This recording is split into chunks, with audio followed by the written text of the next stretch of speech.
Isaiah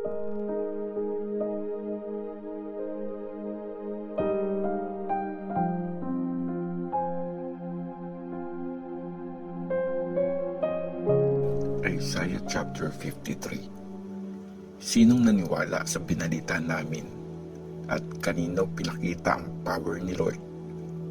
Lumaki ang servant ni Lord na close sa kanya, gaya ng isang bagong halaman at gaya ng ugat na tumutubo sa tuyong lupa. Walang itsura o dating na kapansin-pansin. Walang ganda para magustuhan natin. Nilait at nireject siya ng mga tao, dumanas ng sakit at nasanay sa hirap. Ayaw siyang tingnan ng mga tao, nilait siya at binaliwala natin. Talagang pinasan niya ang mga pagdurusa at mga kalungkutan natin. Ang akala natin, pinarusahan, pinahirapan at sinumpa siya ng Diyos. Pero nasugatan siya dahil sa mga atraso natin. Binugbog siya dahil sa ating mga kasalanan. Gumanda ang kalagayan natin dahil sa paghihirap niya. Dahil sa mga latay niya, gumaling tayo. Lahat tayo, parang mga ligaw na tupa, nagkanya-kanyang landas. At binigay ni Lord sa kanya ang parusang para sa ating lahat. Inapi at pinahirapan siya, pero di siya nagreklamo. Para siyang tupang kakatayin, parang tupang hindi umaangal kahit ginugupitan, di umiimik kahit konti. Dahil sa pang-aapi at di patas na pag-judge, hinuli siya. Pero walang may pakialam kung mawala siya sa mundo at patayin dahil sa kasalanan ng bayan ko. Binigyan siya ng libingang para sa masasama, nilibing kasama ng mayayaman, kahit na wala siyang ginawang karahasan o sinabing kasinungalingan. Pero kagustuhan ni Lord na mabugbog siya. Binigyan siya ng pasakit dahil inalay ng servant ang sarili niya bilang offering para sa kasalanan. Makikita niya ang lahi niya at mabubuhay siya ng matagal. Mangyayari ang plano ni Lord dahil sa kanya. Makikita niya ang bunga ng pagdurusa niya at matutuwa ang kalooban niya. Dahil sa pinagdaanan ng servant kong matuwid, marami ang magiging matuwid. Papasanin niya ang mga kasalanan nila. Kaya bibigyan ko siya ng parte kasama ng marami. Tatanggap siya ng reward kasama ng malalakas. Dahil kusang loob niyang binigay ang kanyang buhay at ibinilang siyang kasama ng makasalanan. Pinasa ng kasalanan ng marami at pinagpray niyang mapatawad ang mga makasalanan.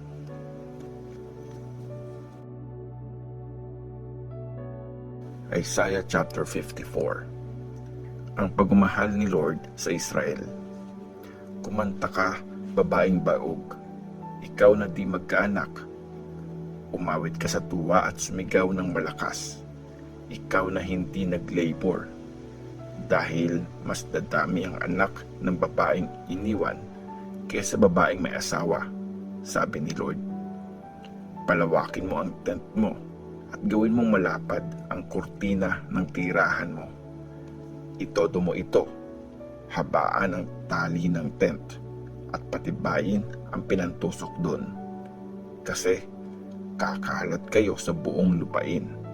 Sasakupin ng lahi nyo ang mga bansa at titira sila sa mga city na iniwan. Huwag kang matakot dahil di ka mapapahiya.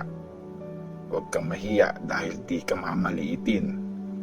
Dahil kakalimutan mo na ang kahihiyan ng nakaraan at di mo na maaalala ang panlalait sa pagiging biyuda. Ang nag-create sa iyo ang magiging asawa mo. Lord na makapangyarihan ang pangalan niya. Ang banal na Diyos ng Israel ang nagliligtas sa iyo. Diyos ng buong mundo ang tawag sa Kanya. Kahit na para kang isang babaeng pinabayaan at sobrang nasaktan, isang batang asawang babae na iniwan. Ako, si Lord, ang tumawag sa iyo, pabalik sa akin. Sa sandaling panahon, pinabayaan kita, pero sa matinding awa ko, kukunin kita pabalik. Dahil galit na galit ako, pansamantala kitang tinalikuran, pero dahil sa wagas na pagmamahal, maaawa ako sa iyo. Sabi ni Lord na magliligtas sa iyo. Para sa akin, gaya ito nung time ni Noah, kung paano ako nag-promise na di malulunod ang mundo sa baha. Nangangako ako na hindi na ako magagalit sa iyo at di ka na paparusahan. Pwedeng mawala ang mga bundok at maalis ang mga burol, pero ang wagas kong pagmamahal di mawawala sa iyo at di maaalis sa iyo ang peace na pinangako ko. Sabi ni Lord na nagmamahal sa iyo. Ikaw na nahihirapan, bugbog at walang nagko-comfort, lalagyan kita ng mamahaling bato at ang mga pundasyon mo gagamitan ko ng sapphire. Itatayo ko ang mga towers mo gamit ang ruby at ang mga gate mo ng kumikinang na kristal at lahat ng mga pader mo ng mamahaling mga bato. Tuturuan ni Lord lahat ng anak mo at talagang magiging maayos ang buhay nila. Magiging matatag ka sa pagiging matuwid.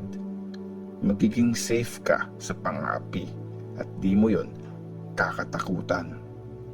Di ka nalalapitan ng pananakot. Pag may umatake sa iyo, di yun galing sa akin.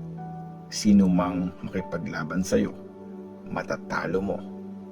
Nag-create ako ng mga panday na nagpapabaga at gumagawa ng mga weapon para magamit. Nag-create din ako ng mga tagawasak para mangwasak. Walang weapon na ginawa para labanan ka ang magtatagumpay at mapagtatanggol mo ang sarili laban sa mga bintang. Ito ang manang tatanggapin ng mga servant ni Lord, ang reward nila mula sa akin, sabi ni Lord. Isaiah chapter 55. Ang awa ng Diyos. O lahat ng nauuhaw, halika, heto ang tubig, at ang mga walang pera, halika, bumili at kumain. Halika, bumili ng alak at gatas, libre lang, walang bayad. Bakit kayo gumagastos sa di totoong pagkain at winawaldas ang kinita para sa pagkaing di nakakabusog? Makinig kayong mabuti sa akin at kumain ng masarap at mag-enjoy kayo sa maraming pagkain. Makinig kayo at lumapit sa akin. Makinig para mabuhay kayo ng matagal at gagawa ako ng walang hanggang kasunduan sa inyo.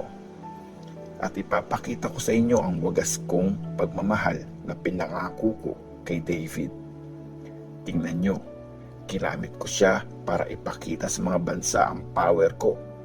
Isang leader at commander sa mata ng mga bayan. Tingnan mo, tatawagin mo ang mga bansang di mo kilala at ang mga bansang di ka kilala magmamadaling pumunta sa iyo dahil kay Lord na iyong Diyos, banal na Diyos ng Israel, kasi pinaparangalan ka niya. Hanapin si Lord habang nandyan siya. Tumawag sa kanya habang malapit siya. Dapat talikuran na ng masama ang mga gawain niya at dapat magbago na ng isip ang taong di matuwid. Magbalik siya kay Lord para kaawaan siya. Bumalik sa Diyos natin dahil sobra kong magpatawad ang Diyos. Talagang iba ako mag-isip sa inyo. Yung mga ginagawa ko, iba sa ginagawa nyo, sabi ni Lord. Kung gaano kataas ang langit sa lupa, lalong mas mataas ang mga paraan ko kesa sa mga paraan nyo. At lalong mas mataas ang mga plano ko kesa sa mga plano nyo. Totoo ngang bumabagsak ang ulan at snow mula sa langit. at di bumabalik doon hanggat di natititigan ang lupa para sumibol at tumubo ang mga halaman na nagbibigay ng seed na itatanim at tinapay na makakain. Ganon din ang salitang galing sa akin. Hindi ito babalik sa akin ng walang napala. Tutuparin ito ang plano ko at mangyayari ang bagay na sinabi ko. Masaya kayong aalis at safe kayong ililid ang mga bundok at hills sa harap nyo. Kakanta sa saya at lahat ng puno sa bukid papalakpak. Instead ng mga tinik, mga puno ang tutubo. Instead ng mga damo, dadami ang mga puno. Tanda ito ng karangalan ni Lord, sign na di mawawala forever. Isaiah chapter 56. Isasama sa bayan ng Diyos ang lahat ng bansa. Ito ang sabi ni Lord, mamuhay kayo ng patas at gawin ang tama, dahil darating na ang pagliligtas ko at makikita ng lahat kung paano ko gawin ito. Blessed ang taong gumagawa ng tama at talagang sinusunod ito. Ginagalang niya ang Sabbath, di niya ito binabaliwala at hindi siya gumagawa ng kahit anong masama. Di dapat sabihin ng isang dayuhang kasama sa bayan ni Lord na ihihiwalay ako ni Lord sa bayan niya. Di rin dapat sabihin ng eunuch, para akong natuyot na puno. Ito ang sabi ni Lord sa mga eunuch na sumusunod sa Sabbath. Pinipili ang mga bagay na nagpapasaya sa akin at talagang sinusunod ang kasunduan ko. Magpapatayo ako sa temple ko ng monumento para sa kanila. Mas okay ito kaysa magkaroon ng mga anak. Magtatagal forever ang monumentong yun at di sila makakalimutan. At ang mga dayuhang kasama sa bayan ni Lord para mag-serve bilang priest, mahalin si Lord.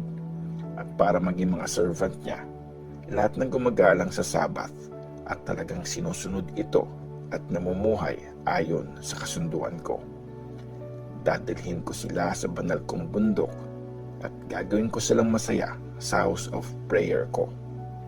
Ang mga offering na susunugin at mga alay nila tatanggapin sa altar ko at tatawaging house of prayer ang bahay ko para sa lahat ng tao.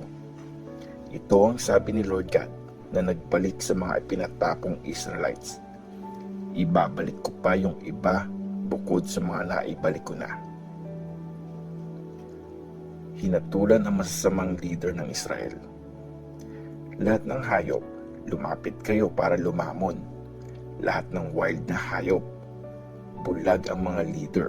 Lahat sila walang alam. Lahat parang asong pipi, di makatahol. Gusto lang nilang humiga, matulog at managinip. Matatakaw ang mga leader na parang aso, walang kabusugan. Pati mga shepherd na naglilid, di nakakaintindi. Yung gusto lang nila ang ginagawa nila. Lahat sila walang iniisip kundi sariling kapakanan. Sabi nila, tara, kumuha tayo ng wine, maglasing tayo sa alak. Bukas, ganito ulit, mas masaya pa kaysa ngayon.